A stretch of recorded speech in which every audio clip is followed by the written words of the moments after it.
Hi, my name is Boukelthoum, aka Munir, aka Muhammad Munir. I'm from Damascus, Syria. Kulthum is one of the Arabic music legends. Also Amr bin Kulthum, one of the ancient Arabic poets. For me, it's about what things represent. As a metaphor, I would say it's Boukelthum. In English is literally, it would mean the father of Kulthum. Kulthum means the mother of Kulthum, and bin Kulthum means the son of Kulthum. So the connection between the son and the mother is the father, which is the middle point in between music, poetry, and struggle. So that's why. I fell in love with audio since I was a little kid. I went to a studio once to record something for my school play. I was a little child, and I fell in love with that board with all of these buttons and all of these keys and instruments. I just fell in love with the place, and then music came along, and yeah, then I got stuck, and I'm happy that I got stuck. A lot of religious songs. I grew up in a Muslim environment. I would say a lot of music from our place of the earth. Kulthum, Abdul Halim Hafiz, Warda Jazairiya. Yeah, a lot of Arabic old legends, I would say. Also,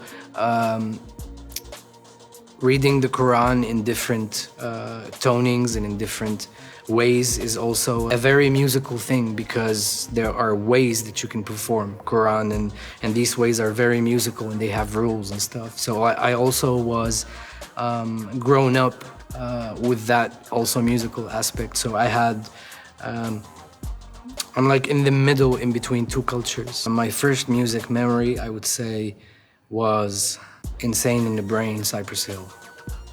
I would say that was the first time I fell in love with hip-hop in general, therefore music. I've learned a lot from the greats of hip-hop, and I've learned a lot from the greats of my ancestors and my people.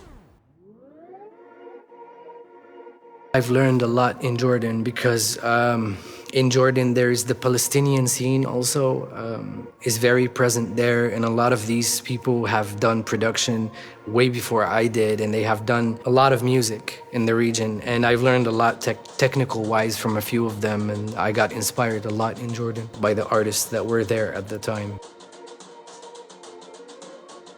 I wouldn't say it affected my musical style as much as it affected what I talk about and the way I talk, because now I think in English more often than I think in Arabic, and that affects how I write my lyrics. It affected what I talk about because my environment is different. I talk from a different perspective now when I write about home, and also I write with a new perspective about the reality that I am in right now. Not at all. They were totally against me doing music. They were against Western music. They were against a lot of music. So I had to work since a young age for different reasons, but it was good that I had to work from a young age. I used to put money on the side and go to a studio and pay for time, basically, to learn from an engineer that was there without my family knowing, because they would lynch me if they knew. Yeah, I mean, after I blew up, they kind of came in peace. I think a lot of things changed now. A lot of things changed. What was a priority before is not a priority now, so I guess. I come from a Sufi environment, also a semi-Sufi environment, I would say. So I've learned a lot about Sufism, and I was influenced a lot by Sufism. And I thought I could blend hip-hop with this, and a new thing came out, and a lot of people were baffled by it because it was something new. A few people were against it as soon as they heard it because it is religious, but at the same time it's not, because it's music, it's blah, blah, blah, but it's a Western music, blah, blah, but I think that after knowing who I am and my background, they were like, oh, okay, well, he is that guy, so okay, I guess it's okay. So it's a metaphor dump. I move from a subject to another, and in my head they are intertwined. If I translate to you the lyrics Literally, they would not make sense, but they would make sense for a lot of people that would understand Arabic and understand how I write, because it is a little bit complicated. But mainly, I would say it combines a lot of me. Yeah. It means everything.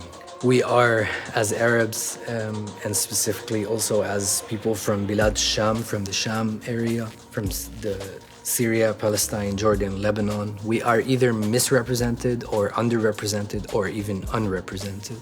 And I think this is one of the things that I can do for my people is represent, and that's why I'm here today. The moments that changed my life, I would say the moments I've seen death very closely. And I think those moments are a rebirth, if you know how to look at them correctly. Yeah.